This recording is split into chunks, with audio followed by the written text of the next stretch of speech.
సంపూర్ణ కార్తీక మహాపురాణము 7వ అధ్యాయము శివకేశవార్చన విధులు. వశిష్ఠుల వారు జనకునకు ఇంకనూ ఇటుల బోధించిరి. రాజా, కార్తీక మాసము గురించి దాని మహత్యం గురించి ఎంత వినెనను తనివి తీరదు.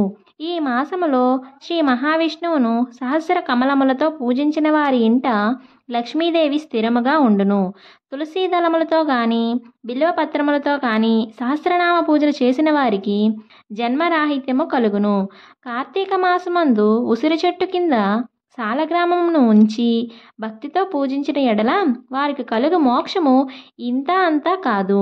అటులనే బ్రాహ్మణులకు కూడా ఉసిరి చెట్టు కింద భోజనం పెట్టి తాను తినిన సర్వ పాపములు పోవును.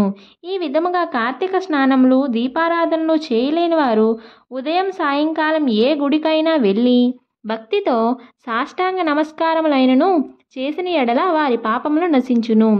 సంపత్తి కలవారు శివకేశవుల ఆలయముకు వెళ్ళి భక్తితో దేవతార్చన హోమాదులు దాన ధర్మములు చేసినచో అశ్వమేధము చేసినంత ఫలము దక్కుటియే కాక వారి పితృదేవతలకు కూడా వైకుంఠ ప్రాప్తి కలుగును. శివాలయమున కానీ విష్ణువాలయమున కానీ జెండా ప్రతిష్ఠించినచో యమకింకరలు దగ్గరకు రాలేరు సరికదా. పెనుగాలికి ధూళిరాసులు ఎగిరిపోయినట్లే కోటి పాపములైనను పటాపంచలైపోవును.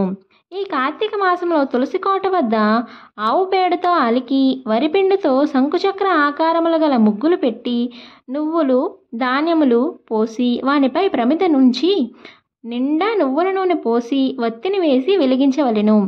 ఈ దీపము రాత్రింబవళ్ళు ఆరకుండా ఉండవలెను. దీనినే నందాదీపము అందురు. ఈ విధముగా చేసి నైవేద్యమిడి కార్తీక పురాణం చదువుచుండిన ఎడల హరిహరులు సంతసించి కైవల్యం ఒసంగెదరు.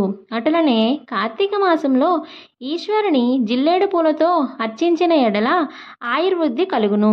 సాలగ్రామమునకు ప్రతినిత్యము గంధము పట్టించి తులసీ దళములతో పూజించవలెను.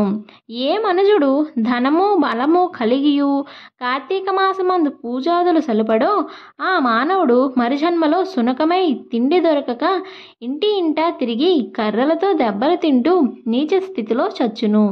కావున కార్తీక మాసం 4 రోజులు పూజలు చేయలేని వారు ఒక్క సోమవారం నాడైనను చేసి శివకేశవులను పూజించిన మాస ఫలము కలుగును.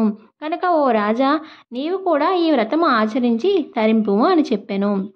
నమశివాభ్యాం నవయవ్వనాభ్యాం పరస్పరాశ్లిష్ట వపుర్ధరాభ్యాం నాగేంద్ర కన్యా వృషకేతనాభ్యాం నమో నమ శంకర పార్వతీభ్యాం. 7వ అధ్యాయము 7వ రోజు పారాయణము సమాప్తము.